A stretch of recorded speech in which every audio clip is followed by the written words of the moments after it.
அல்லேலூயா. தேவனுடைய சமாதானமும் கிருபையும் உங்கள் அனைவரையும் தாங்கி வழிநடத்துவதாக. அவர் இரக்கமுள்ள தகப்பனாய் இருக்கிறார், உண்மை உள்ள ஆண்டவராய் இருக்கிறார், பரிசுத்தமுள்ள தேவனாய் இருக்கிறார்.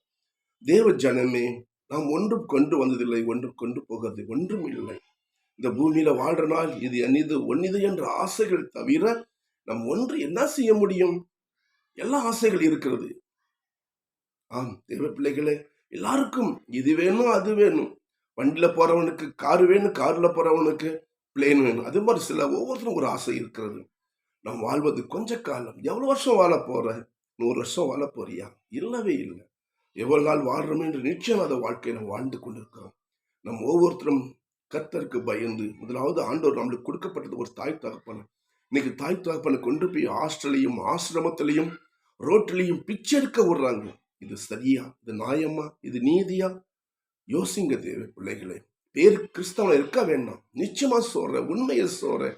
பவுல் மாதிரி இன்னைக்கு உலகத்துல யாரும் ஊழியம் செய்ய முடியாது. இன்னைக்கு பேசுறாங்க ஆண்டவரை பத்தி, எப்படியோ பேசுறாங்க. ரொம்ப ஐயோ, ஆண்டவரை காட்டிலும் இன்னைக்கு ரொம்ப அழகா பேசுறாங்க. வேதத்தை கரைச்சு குடிச்சேன்னு சொல்றாங்க. ஏமாத்துறாங்க, ஜனங்களை ஏமாத்தி வாழ்றாங்க. இது பொல்லாத உலகமாய் இருக்கிறது, பொல்லாத ஜனங்களாய் இருக்க இந்த பாவப்பட்ட உலகத்தில் ஆண்டவர் பிறந்தது உண்மை. இன்னைக்கு ஜனங்கள் ஆண்டவர் பேரை சொல்லி ஏமாத்துறதை பார்க்கும்போது மிக பரிதாபமாக இருக்கிறது. தேவ பிள்ளைகளை உஷாராயிருங்க, தேவனுக்கு பயந்து இருங்க. கர்த்தருக்கு பயந்து வாழுகிற மனிதன் பாக்கியவான் என்று வேதம் சொல்கிறது. முதல்ல உங்க தாய் தகப்பனுக்கு நீங்க மரியாதை கொடுக்க கத்துக்குங்க. வாலிப பிள்ளைகளே, தயவு செய்து சொல்றேன், அப்பா இல்லாத பிள்ளைகளுக்கு, அம்மா இல்லாத பிள்ளைகளுக்கு தான் கஷ்டம் தெரியும். எனக்கு அப்பா இல்லை, அம்மா இல்லை. நான் சின்ன பிள்ளையிலே எங்க அப்பாவை இழந்தவன். இதோடைய அருமை எனக்கு தெரியும், கஷ்டம் எனக்கு தெரியும். தகப்பன் இருக்கும்போது உங்களுக்கு தெரியாது, தாய் இருக்கும்போது உங்களுக்கு தெரியாது. உதாசீனப்படுத்தாதீங்க. ஆம் தேவ பிள்ளைகளே, நீங்க எப்படி உதாசீனப்படுத்துறீங்களோ உங்க பிள்ளைகள் நாளைக்கு உங்களை உதாசீனப்படுத்தும் போது உங்களுக்கு அதோடைய நோவும் வலியும் உங்களுக்கு தெரியும். தாய் தகப்பனை கொண்டு ஹாஸ்டலையும் ரோட்டிலையும் பிச்சருக்கு விட்டுறாது. அது பாவம். கடவுள் மன்னிக்க மாட்டார். இன்னைக்கு எத்தனையோ கிறிஸ்தவ குடும்பத்துல அப்படிதான் இருக்குது. பேருக்கு சர்ச்சுக்கு போறாங்க, பேருக்கு நானா காணிக்கத்தாரு அது தானே சொல்றாங்க. உண்மை இல்லை, ஏமாத்திர உலகமா இருக்குது, ஏமாத்திர ஜனங்களா இருக்கார்கள். உண்மையா இருங்க, ஆண்டவர் பயந்து இருங்க. என்ன நீங்க ஏமாத்தலாம், நீங்க நான் சொல்றேன்னு சொல்லிட்டு நீங்க ஏமாத்தி கோச்சிக்கலாம். வீடியோ கூட இங்க பார்க்காம தள்ளிடலாம், பிரச்சனையே இல்லை. நான் ஒன்றும் காசு பணம் சம்பாதிக்க வரல. நான் கூட இத்தனையோ பாடல விட்டு வெளியே விட்டுருக்கேன். இது கூட நான் காசு பணம் சம்பாதிக்க வரல. என்னால் முடிஞ்சது ஆண்டவருக்காக ஏதோ ஒன்று செஞ்சுட்டு போக தான் வந்திருக்கிறேன். ஆண்டவருக்காக ஏதோ ஒன்று செய்யணும். எதையும் ஆசையை ஒழிஞ்சு நான் காரு பங்களா பணம் புகழ் சம்பாதிக்கணும் இல்லை. நான் அந்த 55-56 வருஷத்துல எல்லாத்தையும் பார்த்துட்டேன்.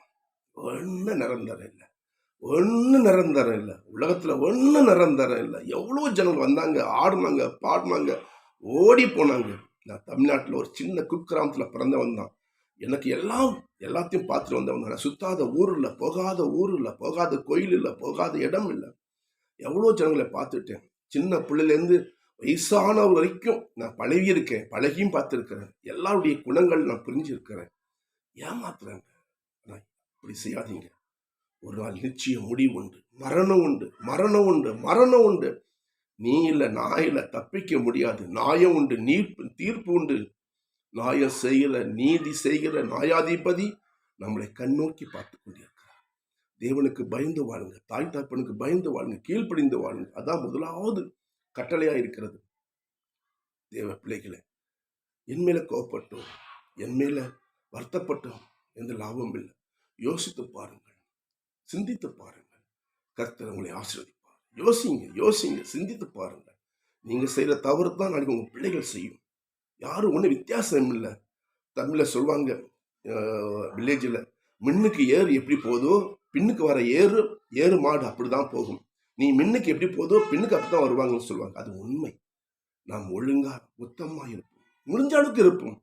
ஒன்றும் நீதிமானாய் பரிசுத்தமானா இருக்க முடியாது. ஆண்டவரே சொல்லிட்டாரு, இந்த உலகத்துல பூமியில எவனும் நீதிமான் இல்லைன்னு ஆண்டவரே சொல்லிட்டாரு. அவரு சொல்லும் போது நாளா ஏமாத்துறோம். இருந்த அளவுக்கு முடிஞ்ச அளவுக்கு நாம் கொஞ்சம் உத்தமா வாழ்வோம், உத்தமா ஜீவிப்போம். கர்த்தர் நம்மை ஆசீர்வதிப்பார். கர்த்தர் தாமே உங்களை அனைவரையும் ஆசீர்வதிக்கட்டும். இயேசுவின் நாமத்தில் ஆமென்.